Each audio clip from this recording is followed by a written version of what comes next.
story you are about to hear is true. Only the names have been changed to protect the innocent. Fatima Cigarettes, best of all long cigarettes, brings you Dragnet.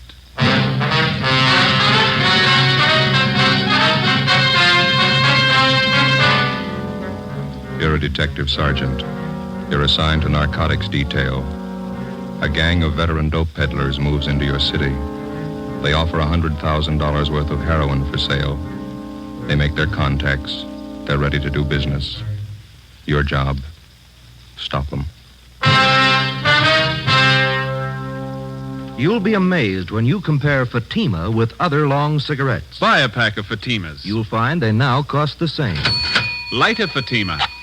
Your first puff will tell you... Ah, that's different. Yes, what a difference. In Fatima, the difference is quality. You see, Fatima is the quality king-size cigarette because it contains the finest Turkish and domestic tobaccos superbly blended. And Fatima is extra mild with a much different, much better flavor and aroma than any other long cigarette. Because of its quality, its extra mildness, its better flavor and aroma, Fatima has more than doubled its smokers coast to coast. Try comparing Fatima yourself. Fatimas now cost the same as other long cigarettes, but your first puff will tell you... Ah, that's different. Yes, in Fatima, the difference is quality. Ask your dealer for Fatima, the quality king-size cigarette. Best of all long cigarettes. Start enjoying Fatima tomorrow.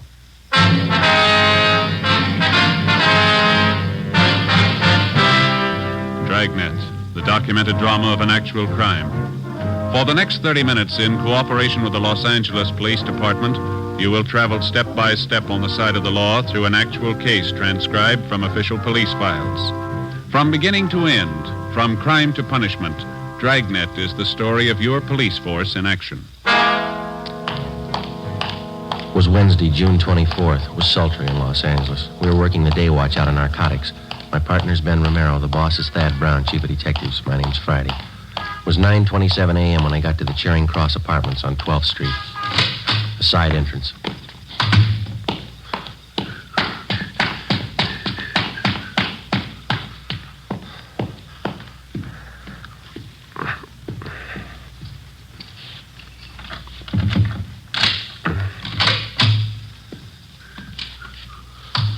Hi. Hi. Anything doing? Nothing. How's the bug working? Better. One of the fellows in the crime lab came out and fixed it last night, went next door and replaced the microphone. I'm getting real sour on this detail, Joe. Well, here, let me take over for a while, huh? Here, you bet you. Here. My ears feel like a couple of baked cauliflowers. 2 solid weeks holed up in this place with a pair of earphones on. Yeah. What do we got to show for it? That woman next door hasn't even mentioned narcotics in 2 weeks. All she does is eat, sleep, and play solitaire. Goes out for groceries once in a while. Hold it. Somebody ringing the buzzer next door. First visitor in a week. Yeah. Just a minute. Yes? Your name is Maywater. That's right. What is it? I talked to a friend of yours, George. Thought it might be a good idea if I looked you up. What do you want to see me about? Well, it's business, Miss Washburn. Could we talk inside? All right, come on in. Let me plug in these earphones, Joe. Yeah, go ahead. I'd like to introduce myself, Miss Washburn. My name's Howard Scully.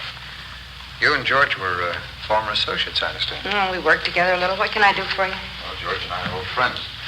We were in business in Hong Kong before the war. He's a nice fellow, George. I have a date downtown in half an hour. I don't have much time to talk. Sorry, I didn't realize you were in such a hurry. I'll get right to the point. Yeah. My business partners and I just came up from Mexicali a few days ago, and we have some merchandise that's ready for the market. It's good quality. That's what I hear. I contacted George, thinking he might introduce me to some prospective buyers. He said he didn't want to handle any merchandise at this time. Why not? Oh, it's something about the police. He seemed to be watching him. He just didn't want to take any part in any business venture. Just get it. And George gave you a bum steer, sending you to me. I can't help Well, it. you haven't heard my proposition. I don't have to hear it. Count me out. I don't fool around with junk, any of it. It's a tough rap out here. Well, if you'll just listen to my proposition, Miss No. Washburn. Please, I'm not asking you to be involved. I have a perfectly safe and legitimate transaction in mind. You'll be well paid for your time and effort with no risk whatsoever. Yeah, I know. All you big connections make it sound good.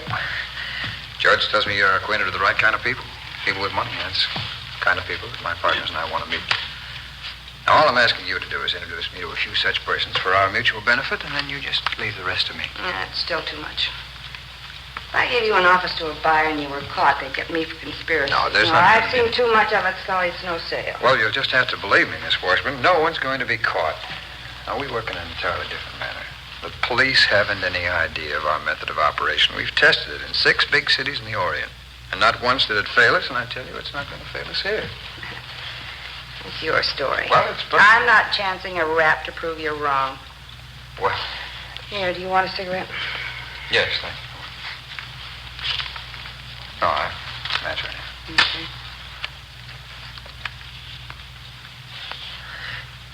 Thanks. Now, I'm only asking one thing, Miss Washburn. An introduction to the right party, and that's all. Now, you know my reputation. I'll make it well worth your while. If the connection is right, you can live on your take for the rest of the year.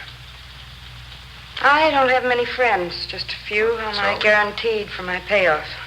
Well, I can deposit the money with George. He'll hold it until the deal is made. Can be real rich, Miss Washburn. Come on, what do you say? An introduction, that's all. That's all we'll need. Our product speaks for itself. I know a fellow out in Hollywood. His name's McMillan. I can call him and tell him to meet you. That'll be fine. How soon? I'm not going to introduce you. No, that but won't I'll be- set up a meet for you, that's all. All right, that's all we ask. Do you have this, Mr. McMillan? McMillan. You have him meet me tonight? I think so, yeah. Yeah, that's fine. Now, tonight at 11:30, I'll be at the corner of 7th and Alameda. Now, remember this now. Yeah, all right. Corner of 7th and Alameda at 11:30 exactly. I'll have on a gray coat, and I'll be carrying a book. Now, McMillan shouldn't have any trouble recognizing me. You just tell him to walk right up to me, put out his hand, and say, "My name's McMillan," that's all. I'll know if he's the right party. My name's McMillan. That's all he has to say. All right, I've got it. I'll pass it on to you. Fine. Well, I'll make arrangements with George as soon as possible to take care of your fee. Thank you very much, Miss Washburn. Not at all. Just don't be too sure of yourself. The fuzz in this town could smell a bite 3 miles away. We'll take care of the police, Miss Washburn. The system should teach them a few lessons. Well, goodbye, Miss Washburn. Thanks very much. Yeah. Don't come here after this. Call me on the phone. Certainly. Goodbye. Joe, wait a minute. She's going for the phone. Come on.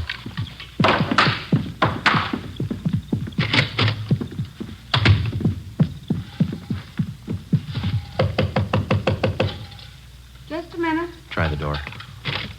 It's locked.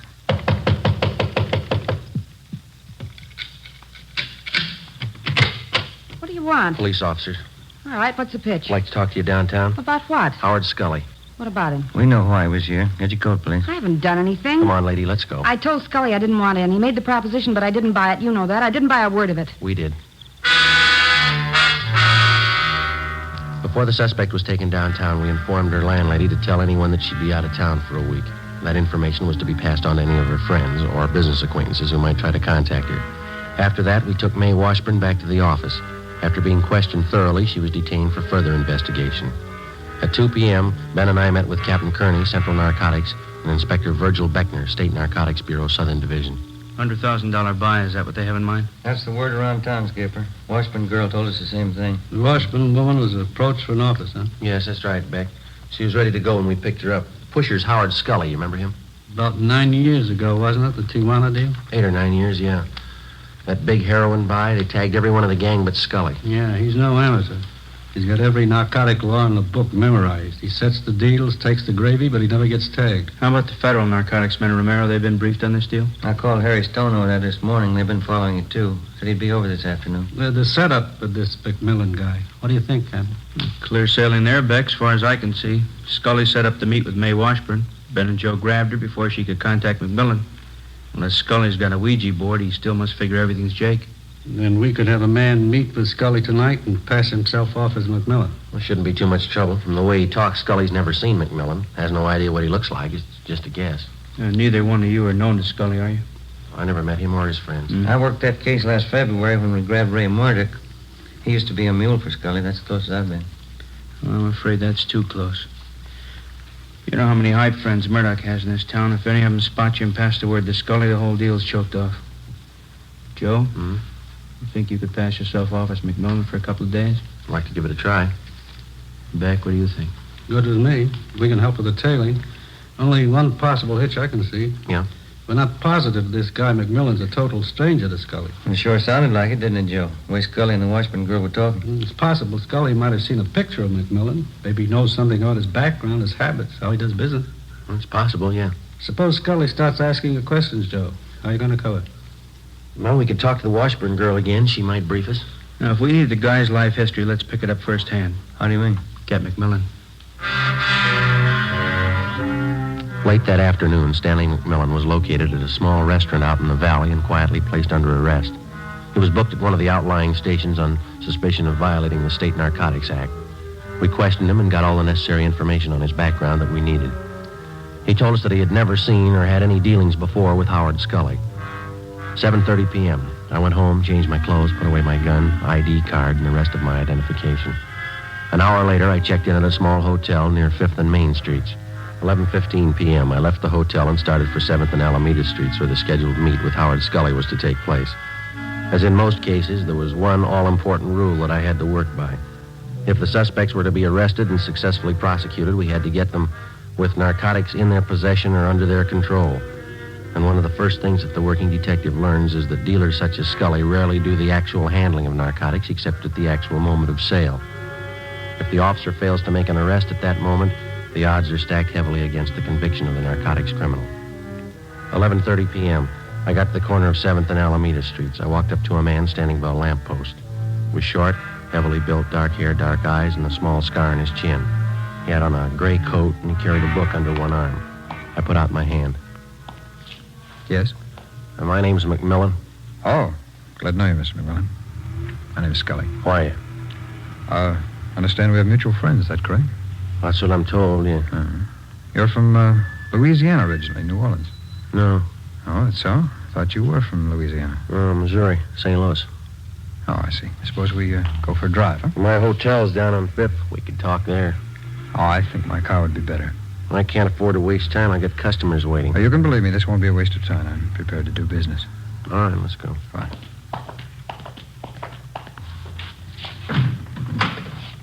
No, go ahead, McMillan. All right, thanks. Oh, will you raise that hand on the other side so I can get in? Yeah, sure. Fine. Thank you.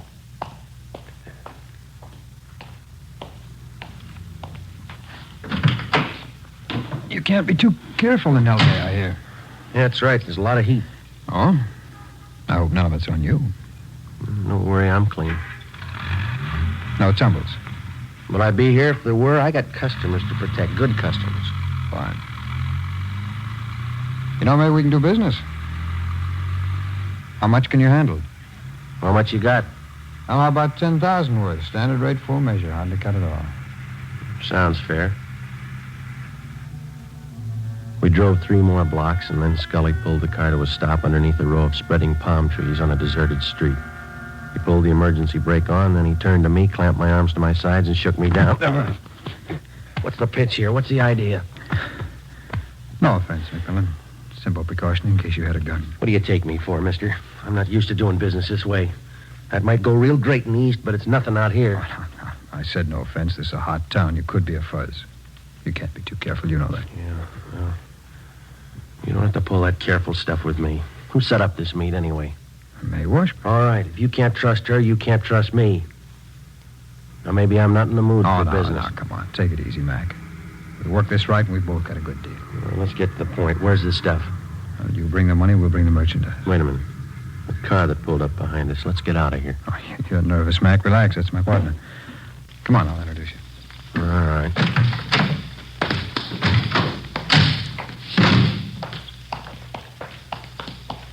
Hi, Jim. Jim, this is McMillan. Mac, this is my partner, Jim Rhodes. Who are you? Yeah. Do we do business, Howard? Yeah, he's all right, Jim. He's ready to score. How much do they want? Whole bundle. We can start with 10 G's worth. Can you handle that, McMillan? I'd say so if I couldn't. I don't give it away. You get the money, you get the stuff. When? 10 G's worth tonight, rest next week. Well, midnight now. What do you expect me to do? Bring the money with me? Howard will pick you up at 3 a.m., same corner. Sure. Well, that doesn't give me much time, does it? It's enough time if you're really looking. If you're just shopping, we'll forget about it right now. A lot of my customers live out of town. That's interesting. 10 grand is no geezer. Suppose I can't get all the money together. Then don't show up. All or nothing.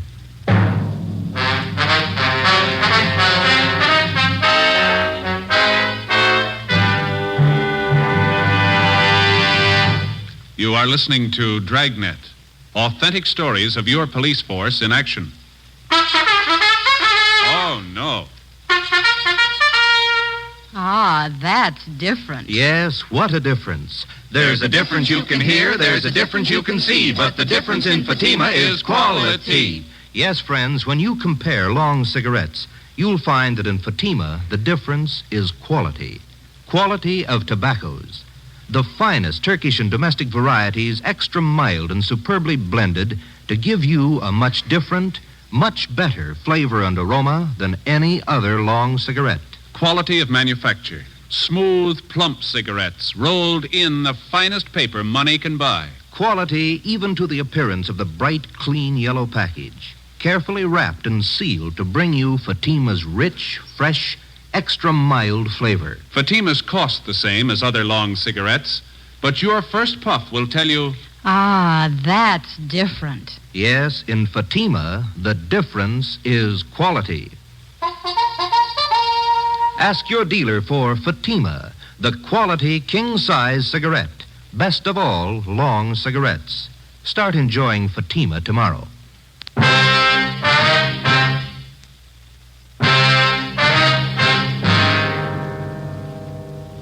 June 25th, Thursday, 12:30 a.m. I had 2.5 hours to raise $10,000. The narcotics dealers, Howard Scully and his partner, Jim Rhodes, had laid it out for me. Either I had the money by 3 a.m. or there was no deal. If it failed to come off, our plan to trap the narcotics gang would be worth nothing. Rhodes and Scully could possibly find another buyer without our knowledge, make a deal, and flood the market with their store of narcotics. I knew it'd be impossible to get the $10,000 together. We had only one alternative. Fake our way as best we could. I went back to the hotel, put a call through to Captain Kearney at the office, and told him what had happened. He went to work on it. From the Narcotic Details Emergency Fund, set up for such purposes, we got together $600. From Chief of Detectives Thad Brown, Deputy Chief White, the State Narcotics Bureau, and anyone else available by phone, we succeeded in rounding up another $350. 2:30 a.m. The money was tied in 2 small bundles, with hundreds, 50s, and 20s on top. $1 bills were sandwiched in between. The 2 bundles were placed in a briefcase and delivered to me at the hotel on 5th Street. A gun was also in the briefcase. I took it out, put it in my pocket, closed the briefcase. 2:45 a.m. I left the hotel with the money and started for the big meet. 3 a.m., 7th and Alameda. McMillan, how are you? Scully? We're down this way. You have the money? Well, your pal said all or nothing. I got it. Let's have a look. How about the merchandise? We can check it in the cards right down here. Rhodes? All right. The money? Yeah, that's right. I got the money. Now, how about a look at this stuff? I'd like to know what I'm buying. We can stop on the way for a sample. Okay, Howard.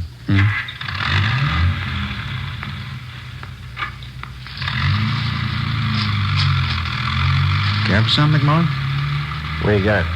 Cashew nuts. Have some. Thank you. There's lots of heat in this town.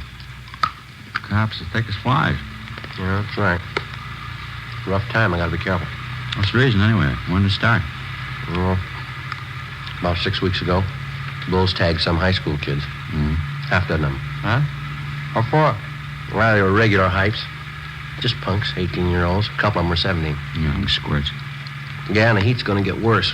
One of the punks cashed in yesterday. Read it in the paper. Overdose. Not gonna help business. Well, I'll tell you one thing. I'm playing it close. I got good customers, and I'm not gonna risk my neck. How much stuff you think you can handle a month, McMillan? No thanks, no more. Oh, I got about 30 mainliners. They're regular and they're sure. 8-10 ounces a week, but they like good stuff, no alley hype junk. Howard must have told you it's all we handle, good stuff. If it goes right, we could make it a permanent connection with you. I'd like to see what you're offering first. We'll have a good look. All right, Howard, you know where to pull up. Yeah.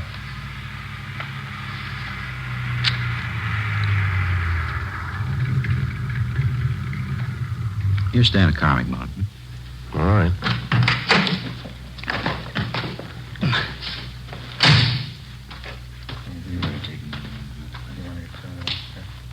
Yeah.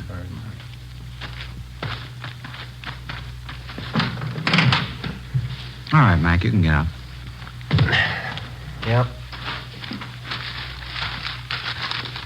There you go. Some of the best white stuff you've seen in a long time. Satisfy yourself.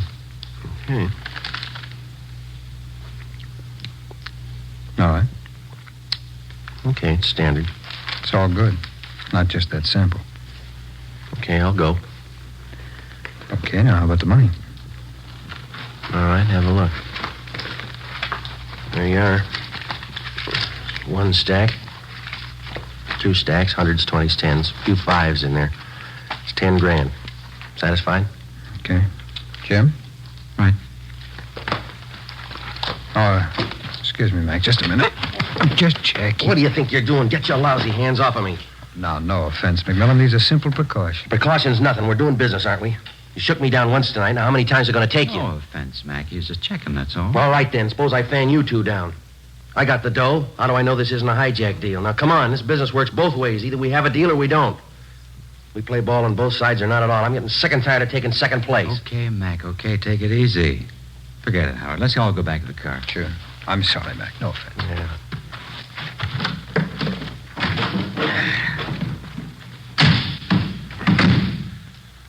Okay, let's close the deal. Where are we going to go? Don't worry, it's a safe place. Okay, Howard.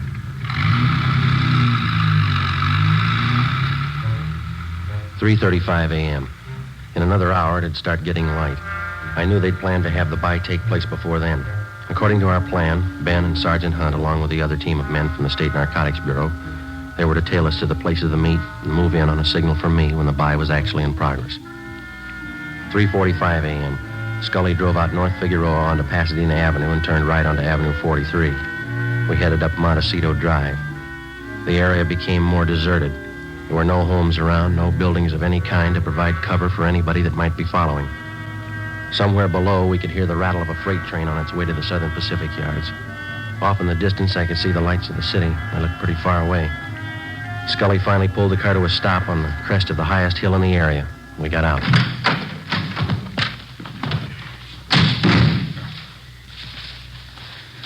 What do you think, Mac? Well, a nice view. Yeah. Spent a long time finding this spot. It's foolproof. Yeah? Bring him over here, Jim. Let's show him. Come on. You see there? Clear view of everything down below. At least half a mile in every direction. No chance of getting trapped up here. Pretty smart. That's the way I like to deal. If there's any cops following us, we can see the lights before they get here. Plenty of time to cover up any evidence. Cops ask questions, why, we tell them we're just looking at real estate up here. It's pretty good, huh? Well, I gotta hand it to you. You can't be too careful. What do you do for lookouts? Let me show you. Swede? Oh, Swede. Who's that?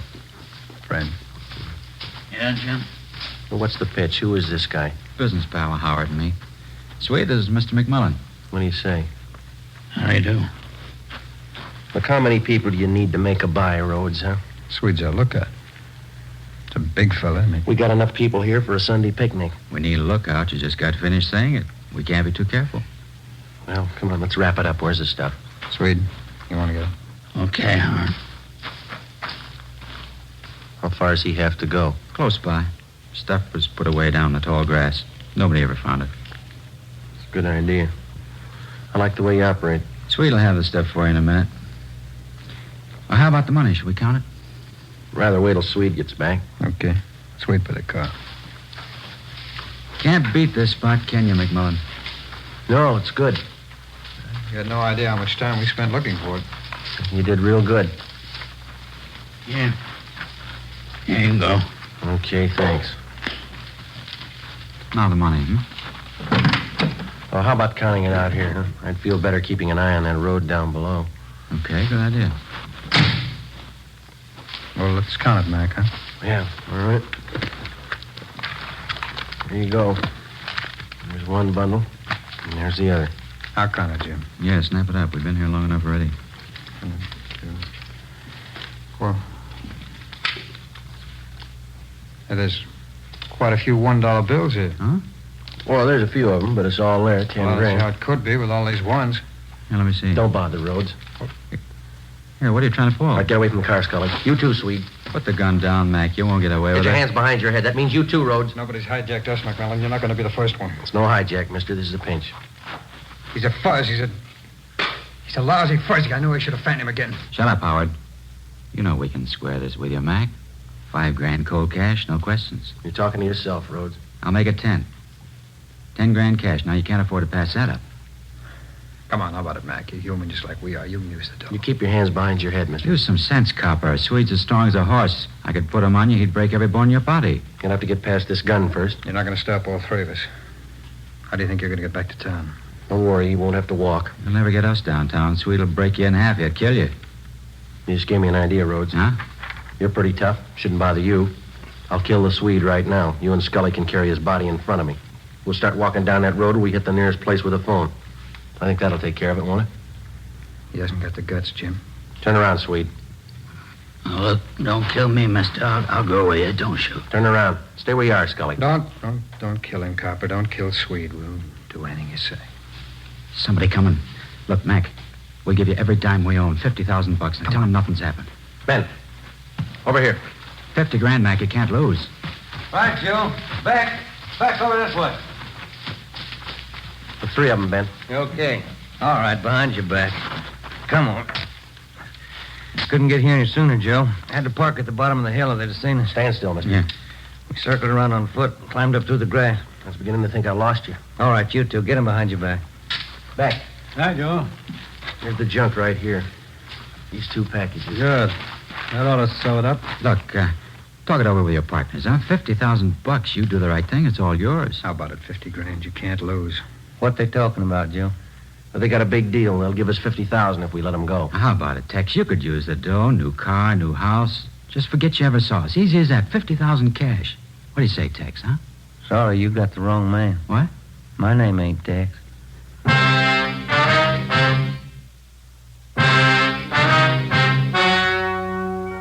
The story you have just heard was true. Only the names were changed to protect the innocent. In a moment, the results of their trial. Now, here is our star, Jack Webb. Thank you. In his training, the working detective is taught the importance of thoroughness. He has learned never to overlook even the smallest detail. What may seem unimportant to the novice may well be the one thing to help the working detective successfully culminate his case. So with a cigarette. The people who make Fatima are well-trained and thorough in the manufacture of their cigarette. Fatimas contain the finest Turkish and domestic tobacco superbly blended. And pack after pack, Fatima is extra mild. If you're a long cigarette smoker like I am, smoke Fatima. They cost the same, but in Fatima, the difference is quality. Smoke Fatima.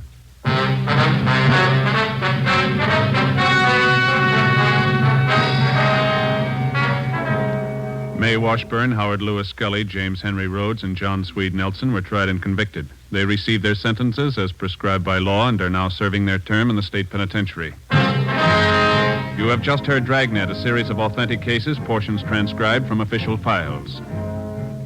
This is NBC, the National Broadcasting Company.